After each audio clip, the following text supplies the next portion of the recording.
If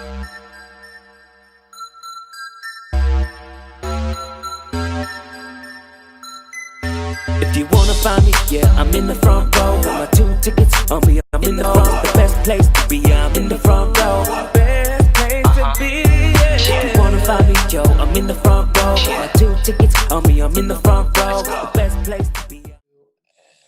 What's up, y'all? Welcome back to the In the Front Row YouTube channel. We are excited for another show tonight. A lot going on in the sports world. I'm your host, Dylan, and alongside with me, my co-host, Calvin Chesler. Calvin, welcome to the In the Front Row family, first of all. Thank you. How are you doing tonight? You ready to talk some sports? Always ready to talk some sports. It's good to be a part of the team. Yeah, it's a lot going on since we had our last show about a week ago. Since then, it's been an interesting Clippers and Nuggets series. We'll say at the least the Clippers entered tonight as we're taping with a 3-1 series lead, looking to close it out, but that did not happen. The Nuggets stormed back late, winning 111-105 to make the series now 3-2 Clippers and staying alive and forcing a Game 6, which will be played Sunday. So first, we're going to discuss Game 5 before we look ahead. So we'll give you the floor first, Calvin. Your reaction from the Clippers' late stumble not to close the series? You know, it's one of those things where you've kind of seen a pattern develop with this team over the course of the playoffs. And not so much in the bubble, but in the playoffs. The Clippers will either, they're going to come out guns a-blazing, or they're going to come out a little flat. And what we saw, especially in the Dallas series, was they would play amazing in one game, followed up just a lack of energy. And I think that's kind of something you saw in this game tonight, as well as you've seen throughout the series. It's a continuing trend.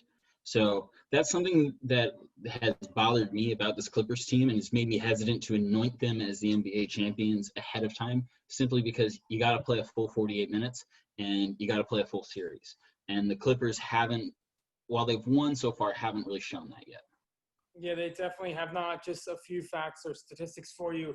38-25 was the fourth quarter scoring with Denver scoring back late. And Denver, remember, I believe earlier on the broadcast, they said that no team has ever come back from 2 3-1 series deficits in one single playoffs. Denver, in their first round matchup, was down 3-1 to Utah. They won games 5, 6, and 7 to advance. And now it was 3-1, and they have won Game 5. Obviously, they still have a few games to go against a much more talented defensive team in the Clippers. I don't think it's time to hit the panic button quite yet. Kawhi Leonard still had a great game today despite the loss and showed energy, but that's what Denver does. They make adjustments during the series, and they are a difficult team. They were the 3 seed, so they are a difficult team to play, and I wouldn't worry. I still think, I know I predicted before the series the Clippers would win the series in 6. I thought it would be a competitive series. I just think they have to continue to lock down defensively. I think that's been, like you said, the energy has been the key, but also defensively. They are up and down defensively throughout.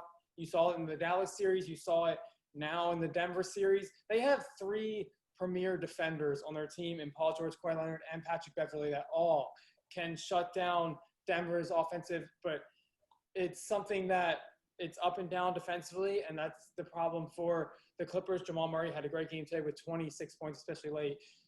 So I want to look forward to, I guess, Game 6, because now there is a Game 6 scheduled, for Sunday. And what adjustments do the Clippers need to make, in your opinion, to close out the series? I think it's one of those things where, we've kind of talked about this whole thing about consistency. The Clippers just need to be consistent, especially in the defensive end. If you think about going back to Game 5, for example, they played great in quarters 2, 3, and 4, offensively and defensively. They were very tough. The problem is that they had a dismal first quarter. So they just need to play 4 full quarters. Doesn't necessarily mean they have to be perfect. They can make mistakes, but those mistakes can't translate to, being down or having such a wide berth where they're giving up 38 points in a quarter like they did tonight, for example. So that's really where the crux of the issue is just they need to follow that consistency. Luckily it's a veteran-laden team. This isn't a team full of rookies. So these are guys that can make these adjustments moving forward. They definitely are. The Clippers, again, it's set for Sunday. I don't think it's a big panic. I think they do have to find an answer for Jokic. That's been a problem the entire series, 22-14 today. But it's their premier defenders, if you look at the Clippers, are all guards. So I think in Game 6, it's about continuing to limit him. Obviously, you're not going to shut down a talented player like that. And I think if you can limit Jamal Murray and make those adjustments, we saw as the Utah series went on, Jamal Murray got hot in the later games and put up a lot of points. I believe 3 40-point games at least in a row, 2 of them being 50 if my statistics are correct. So I think they're going to have to continue to show him different matchups. I think Kawhi should be the main defender on him. And I think they will continue to show him different matchups and limit him or shut down Jamal Murray as much as possible and then limit Jokic. And I think that's really the answer to close out. I don't think you want to go to a Game 7. That puts a lot of pressure on a team that is up 3-1. And we saw Denver, once they get rolling late in a series, they can be dangerous. I know, like I said, Utah not as powerful of a team as the Clippers are, but still it could be dangerous moving forward. So I think Game 6, it's not a must win, but I think if you're the Clippers, you just want to get it done, especially with a matchup we're about to discuss with the Lakers looming. So I think you want as much rest as possible. Any final thoughts on the Clippers before we move on? Yeah, I think you kind of touched on it there with Jamal Murray and Jokic. Those are the scores. Yeah. That's who they need to clamp down. Jokic is a mismatch, obviously. Montrezl Harrell and Ivica Zubac are talented players, but when it comes to trying to stop Jokic, it's a big burden, and I just don't think they have the size necessary to be able to move with him over the course of a full game. And so that's really where it's kind of like what you said. That's what if there's a hole in this Clippers team, that's the issue. That's the hole. And, kind of projecting into what we're going to talk about against a potential matchup against the Lakers, which is the most likely thing to happen at this point.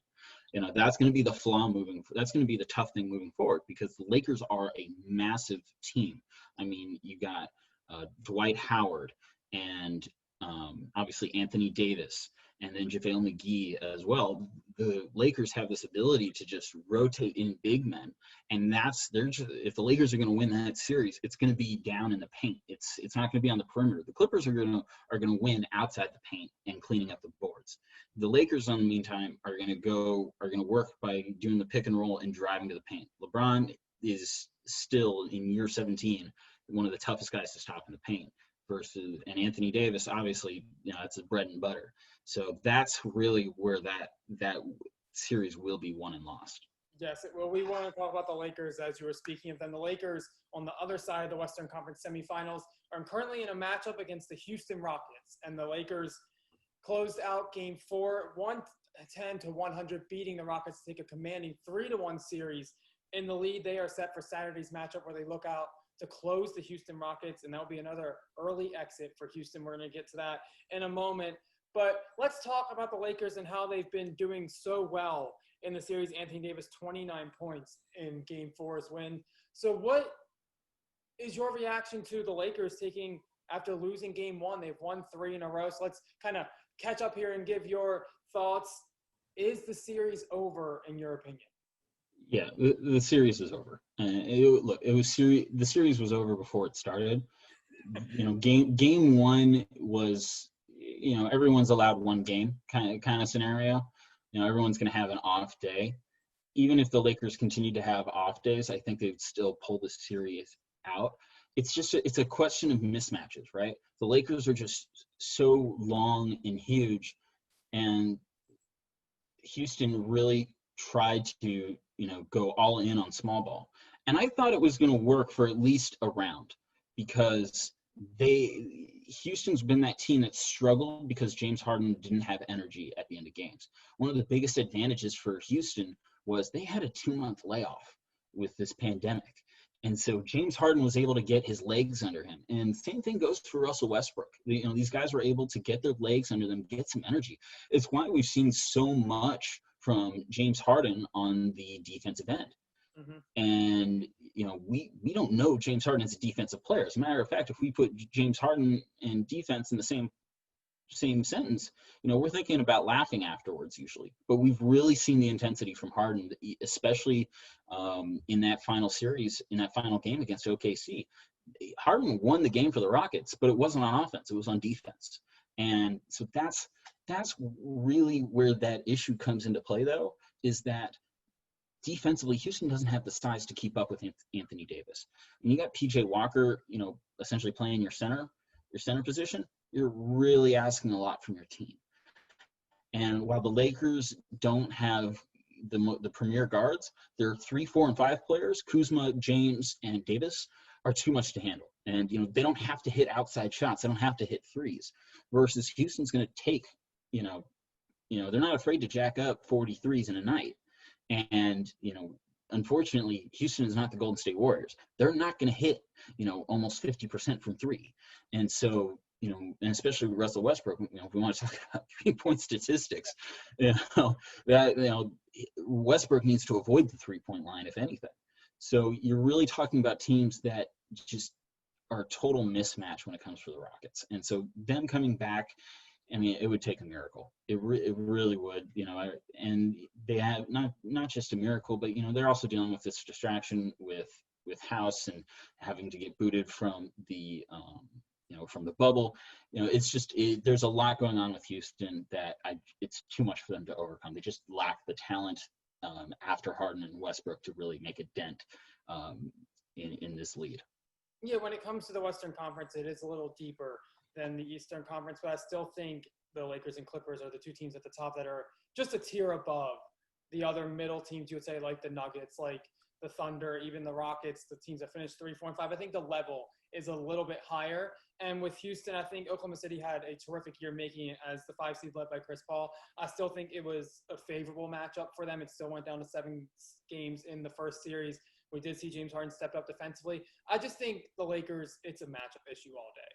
And if Anthony Davis and LeBron continue to play their A game, which they have, and then you have a third scorer like someone like Kuzma who steps up for the Lakers, that's enough depth in the scoring, in my opinion, to get past the Rockets. And I think, like you said, the Rockets are a team that are going to try to outshoot you. They're going to try to outscore you.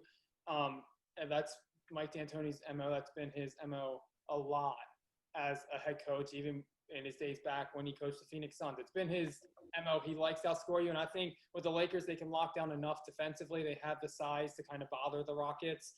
And like you said, it's not like the Warriors where you saw that kind of small ball and you have 2 of the best shooters in the league on outside the perimeter. So I think it's a matchup, and I think it's over in Game 5. I said when the Rockets did take Game 1 from the Lakers, not to panic yet. We've seen the Rockets get to the second round and come up short time against the Warriors and now in the past, and they just can't seem to get over that hump that they need to get over to become one of the elite teams, I would say, or one of the top teams in the NBA. And I think it's going to be another circumstance of that. I think the Lakers, maybe they came out slow in Game 1, but Vogel figured out the adjustments. And if Anthony Davis is playing well, I know Fred is big on him. I would love his opinion on this, but it's going to be – and then you have playoff LeBron. It's just a little too difficult, guys. The NBA in the mix of the playoffs right now, the Lakers, like we said, took a 3-1 series lead over the Rockets with a Game 4 win. They look to close it out on Saturday and move on to the Western Conference Finals. The Clippers and Nuggets are 3-2.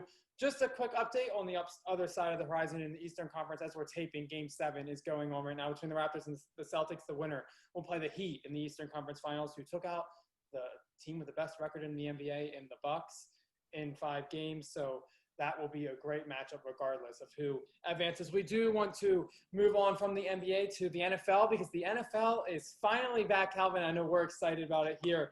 Very excited. Love me some NFL. Yes. The Thursday night kickoff game between the Chiefs and the Texans was the first game to kick off the NFL season. It's going to be an interesting season. Some stadiums will have fans, some will not. So that's going to be an interesting thing to watch out for. But the action on the field is still going to be impressive. And we want to talk about the Chiefs and the Texans, as the Chiefs got a Thursday night win 34-20. They were really in command the entire time over the Texans. I know it's Game 1 and we shouldn't overreact. We still have a long way to go in the season. But the Chiefs, they are a favorite in the AFC to get to the Super Bowl and repeat as champions. I know a lot of people are predicting that already. Your reaction to the Chiefs-Texans game from Thursday night, let's ask you. Well, we'll first ask about the Chiefs, and then we'll get to the Texans because I do want to talk about them. But any surprise that Patrick Mahomes came out and played that well? not even a little bit. I mean, the Chiefs got down early. Texans did score first, to their credit, but then the Chiefs turned on, and it didn't even feel like the Chiefs played a complete football game, right? Like, this team is so talented that we saw, some mistakes, we saw some errors, just even the offense didn't really feel fluid. But never for a moment in your mind did you ever feel like, well, the Chiefs aren't going to win this football game. The vibe I get with this Chiefs team is the exact same vibe I got with the Warriors teams of the last 3 or 4 years, which was, it didn't matter how much this team was down. It didn't matter what really happened. Come fourth quarter, come big moments, you knew this team was going to pull through. I mean, the early fourth down play on their own 34-yard line. Are you kidding me? I mean, it was like, just move the chains already. The Chiefs are gonna move this ball forward. Obviously, Clyde Edwards-Helaire had a wonderful debut, the rookie running back for the Kansas City Chiefs. I think he had like 134 yards and a touchdown. So they found another component. This was a very pass-happy team. Now they can run it down your throats. The draft pick of Edwards-Helaire was a direct response to the Baltimore Ravens, who are probably going to be the only serious competition for the Chiefs in the AFC. And now they can play that. They can still play that style of play. They can get ugly and still win and still pull games through. So that is an added component that they didn't even have last year. And Mahomes is only in his 4th season, still developing as a quarterback, still learning defenses. He said he didn't really fully understand a defense until the end of last season. So there's so much untapped potential with this team. They've locked up the key guys. They've locked up Kelsey. They've locked up Watkins. They've locked up Mahomes. They've locked up Chris Jones on the defensive side. This team is not just set for this year. They're set for the next 2 or 3 years. They have worked cap magic on the money side of things that they can rotate in. And as long as they can find a good young draft pick, it doesn't have to be in the 1st round. It could be in the 2nd or 3rd round to kind of slowly replace individuals. This team's just not going to be stopped. I'm sorry. It's going to take, an act of God to stop the Chiefs from at least getting to the Super Bowl. Once you get to the Super Bowl, obviously anything can happen in a one-game situation. But there's not a team, I think, that, stacks up in what is really a deep AFC conference. Yeah, and it reminded me of, it was a little bit of a different story last year when these two teams met in the playoffs. Watson had a little bit more talent offensively, I believe, on his side. But remember, Houston jumped out to a 21-0 lead in last year's playoff game, and by halftime, Patrick Mahomes had his team up. This is an offense that can score in a hurry. You kind of saw it. It was 7-7, and then all of a sudden the Chiefs scored, I believe, 24 unanswered points, and it was 31-7 all of a sudden. And you're like, okay, they are definitely in command. They are at the top of the AFC. I know it's one game, and we obviously don't want to overreact quite yet. Only 2 teams have been in action in the regular season. But it just shows how talented Patrick Mahomes is, and already in just year 3. Remember, he is – in his very first rookie year, he's a pre-snap penalty away from possibly having 2 Super Bowls in his first 2 seasons. And they were literally a pre-snap penalty away in New England from possibly getting past that game and playing the Rams in that Super Bowl that Tom Brady and the Patriots ended up winning. But that's how talented he's really come in the league with the Storm, and it's good.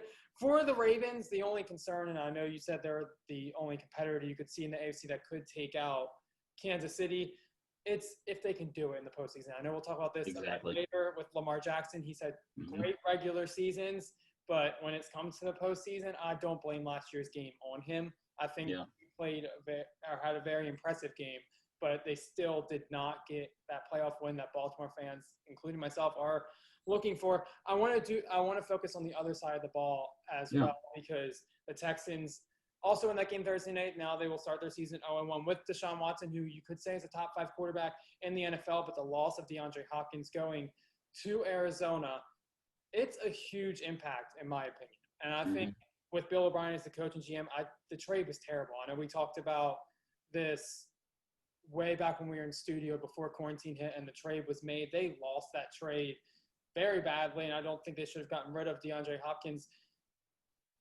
Is Houston even a competitor in the AFC when you look at it?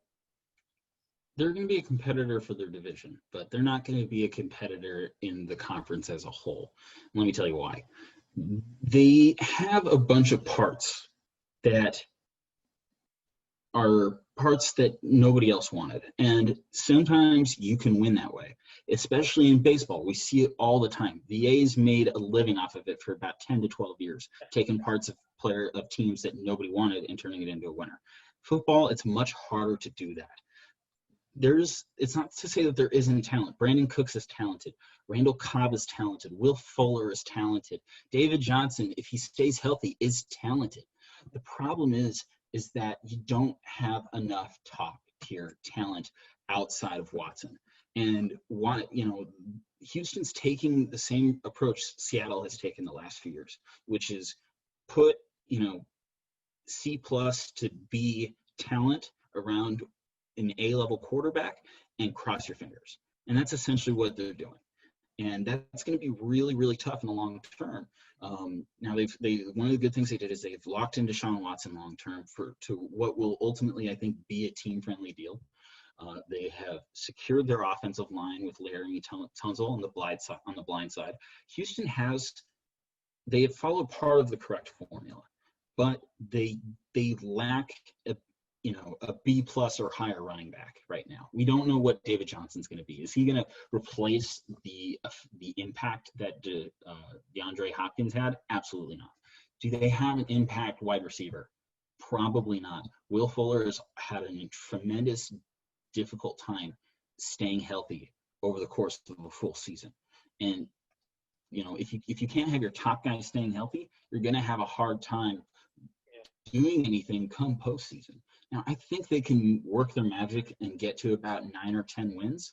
The AFC South is friendly to them in that way. They get to play Jacksonville twice. The Colts will be tough with Phillip Rivers, assuming everything works out there.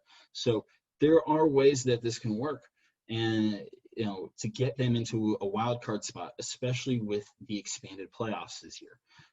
It is definitely possible they're going to be a competitor for one of those playoff spots. I don't think they're going to win the division like they did last year, but they do have a shot at the playoffs, and that's about. I think they're a first round and out kind of team. Yeah, and we look at it. I do want to say Deshaun Watson getting that contract, him and Patrick Mahomes, I believe the two highest paid players in the NFL, if I'm not mistaken. But we've seen we saw it with Russell Wilson. Once the team decides to pay the quarterback, talent around, they've kind of gone downhill from there. We've seen Russell Wilson appear in the Super Bowl and then get that big contract, and Seattle hasn't been to a Super Bowl since. We see them pay Deshaun Watson, and then they get rid of their number one receiver, which I still think was not the correct move because allegedly he was asking for too much when he was with the Texans. And now that he's received that money with the extension with Arizona. But we've seen in the past when you sign the quarterback I know you have to lock them down and you want to make a franchise quarterback. It's the most important position on the field. It's the most talked about position on the field. But we've seen, like I said, Russell Wilson, we've seen it over the years. It's not, I just say it doesn't always work. And that's my concern. And I think with Bill O'Brien being the GM, I'm trying to say this without being rude. I don't think it's the best position for him, especially after, what we saw. And I think Houston should possibly go another direction. They have a quarterback that is talented. They have a quarterback that I think personally is a top 5 quarterback. You can even name him a top 3, maybe 4 quarterback in my opinion. I don't know where your rankings sit. I'm a little skeptical on that one. I think if you want to qualify it and saying one of the best young quarterbacks, then I might agree with you. But best quarterbacks in the league. Look, Tom Brady's still playing, Aaron Rodgers is still playing, Drew Brees is still playing. Yeah. Obviously Mahomes and Jackson have made very strong cases for themselves as well. I wouldn't go that far yet. I would put Deshaun Watson. I'm trying to think now. I think you put Patrick Mahomes obviously at number 1. I don't think it's a debate there. Then you have quarterbacks like Lamar Jackson. You have quarterbacks. I think Aaron Rodgers is either second or third. And I know a lot of people will give me See, I actually probably wouldn't put Rodgers in my top 5 at this point. This is coming from I a think Packers fan. Rodgers, if you look outside of Patrick Mahomes, you look at career longevity, could be the most talented quarterback in the past 20 years. I think. I would agree with that. Yeah, I think the organization has kind of screwed him over with not giving him enough talent on the offense, and that's a whole other conversation for Yeah, a whole we other could spend a stuff. whole But episode. yeah, I could go on for 10 minutes on kinda- how the Packers have mismanaged yeah, their last 10 years of football. Yeah, I don't think Tom Brady is a top 5 quarterback currently. Obviously, all time, it's a different conversation. But I think we'll see. He has a lot of weapons down there, and so we will see. But guys, the Chiefs getting a big Thursday night football win, 34-20 over the Texans. We'll see where the Texans go this year. Like I said, I agree with you in that they will be a competitor for the AFC South. It's a friendly division for them, and I think Deshaun Watson is good enough of a leader and a talented enough quarterback to at least put some wins on the field and with the expanded playoffs get in. I don't think it's I don't see him going to the Super Bowl or the AFC Championship, anything like that. But I think he said one thing. I think he said that was really important though too is about Bill O'Brien being the GM, right? There's really like 2 days to build a football team in the 21st century in the NFL, right? It's either draft a young quarterback, draft a good young quarterback and pay for everything else, or it's, have a veteran quarterback who's got a big salary and hope to God you're really good at drafting young offensive talent and defensive talent. And so you've kind of seen teams do it differently. Seattle took a similar approach as far as, Seattle's actually done both approaches if you think about it. They had Russell Wilson on a cheap rookie deal. He was a 3rd-round pick. And so they were able to pay everybody on that defense. And that kept Seattle competitive for not only just, the division for the conference, but for the Super Bowl. I mean, they won 2 Super Bowls doing that. And they're still competitive now under the different model, which is they've paid their quarterback and they're trying to draft young offensive talent and defensive talent at this point. And so, those are the two. You can kind of see the contrast of how those work out. And I think at this point, it's pretty clear getting the young quarterback and filling in paying for the rest of the talent is clearly the way to go. So that's really where you're going to see that trouble with Houston moving forward. Yeah, Sunday moving forward. Also Sunday, a lot of teams in action. There's some very interesting matchups. The Packers play the Vikings. That will be interesting. I'm just browsing through. The Browns play the Ravens. There's the Bears and the Lions could be a good one. The Seahawks and the Falcons. We'll see if the Falcons can actually live up to expectations this season.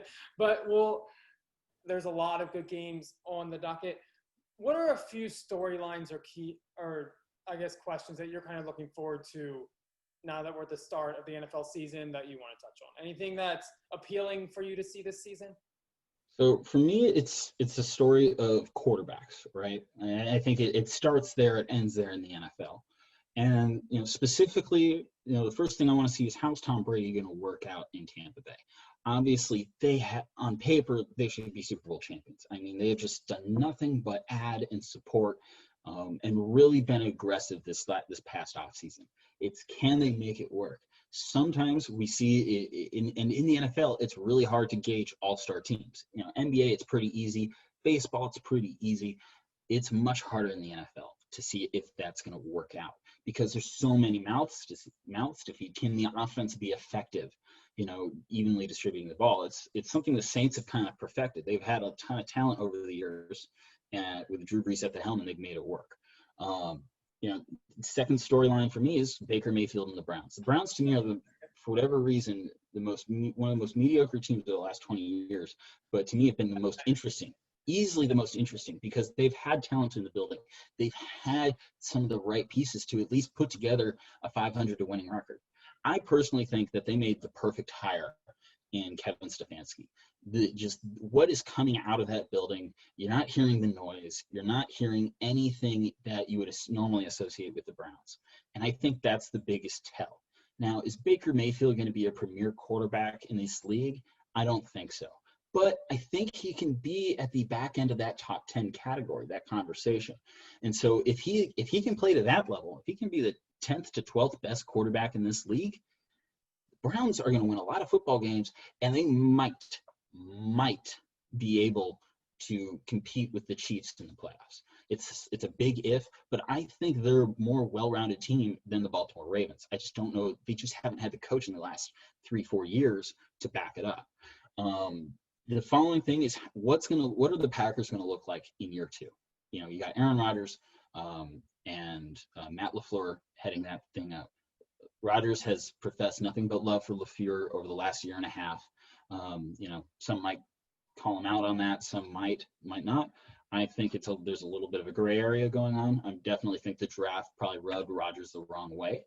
But seeing that play out, because the biggest hole the Packers have had the last 3 years or so has been their wide receiving core. Before that, it was their defense. They did a really good job over the last 2 years addressing the defense, both in the draft and in free agency. So kudos to them for that. But their wide receiving core, outside of Devontae Adams, is a bunch of guys that have a hard time getting open.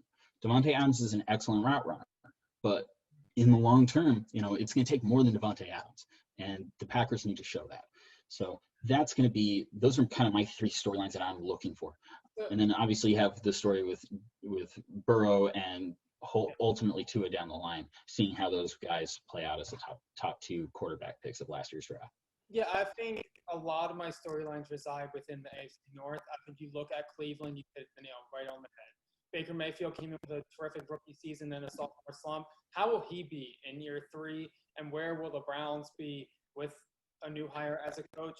You also look at Odell Beckham there, who, in my opinion, could be the most talented receiver in the NFL. Statistics-wise, you can't put him as the best receiver in the NFL currently. I understand he needs a quarterback that's going to be consistent to throw to him. You got to think he's had Eli Manning at the end of Eli Manning's career.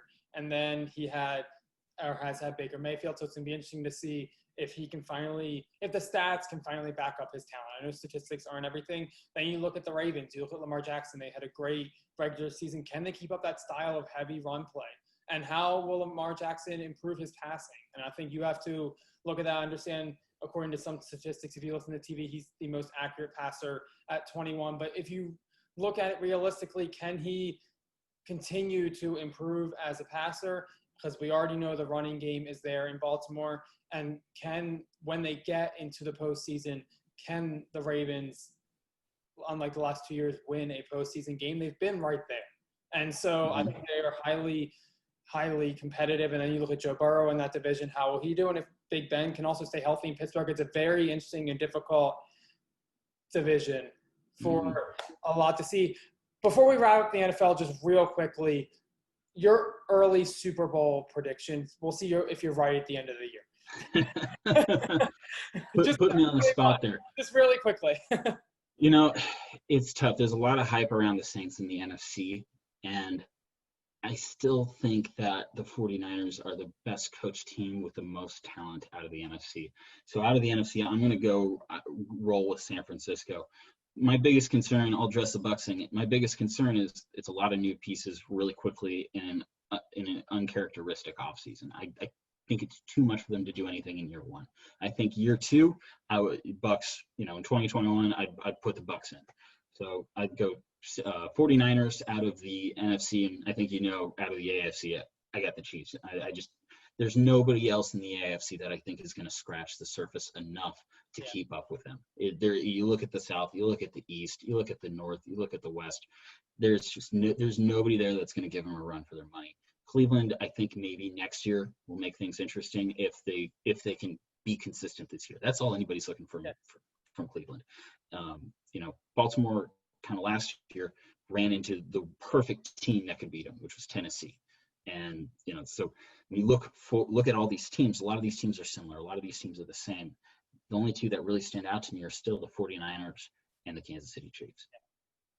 Maybe it will be a repeat. We saw in the NBA, the Cavaliers and Warriors played 3 or 4 straight finals. It definitely can happen. I think the 49ers will come out of the NFC. I just don't see anyone that can surpass them this year. I think Jimmy G will continue to improve his game as a quarterback. I know that's a big question mark in San Francisco. I don't think enough people give him credit, but still a big question mark there. I think the 49ers defense is still good, and at the end of the day, defense still wins championships. I think the Saints will be competitive. I think it's going to be an interesting run there. I like the Ravens out of the AFC. I don't know if it's a little biased, but I think Lamar Jackson now has a couple of playoff games under his belt. Experience is always important. I think it's gonna be very difficult to get past Kansas City. I'm not saying it's going to be an easy task, but I think Lamar Jackson can finally get over the hump, and I think there's a lot of pressure building on Lamar Jackson, and he responds to pressure usually well. So I think